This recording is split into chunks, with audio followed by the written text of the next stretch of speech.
sama-sama bekerja sama supaya ada upaya-upaya untuk win-win solution, saling menguntungkan. Ya.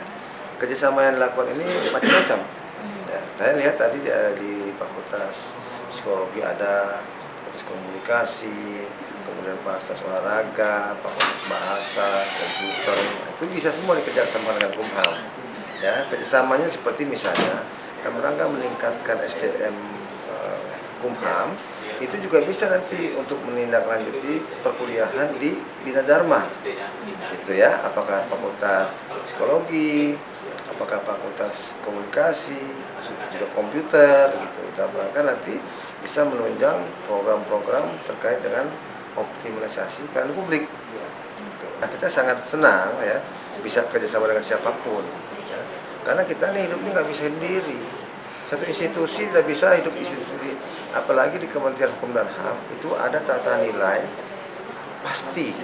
Pasti itu P-nya profesional, A-nya akuntabel, S-nya sinergi, T-nya transparan, I-nya inovatif. Nah, S di situ sinergi.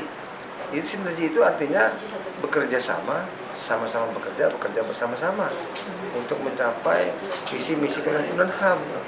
Dalam hal ini Universitas Bina Dharma ingin bermakna tidak hanya pada lingkungan sekitar, tapi mungkin pada organisasi-organisasi yang ada di Sumatera Selatan, dalam hal ini di Kantor Wilayah Hukum dan HAM Sumatera Selatan, di mana sebetulnya pengabdian kepada masyarakat yang bisa dilakukan baik oleh dosen maupun mahasiswa yang memang nantinya akan dibutuhkan oleh Kanwilkumham itu bisa kita laksanakan sehingga terjadi mutual benefits antara Kanwilkumham dan Universitas Bina Dharma.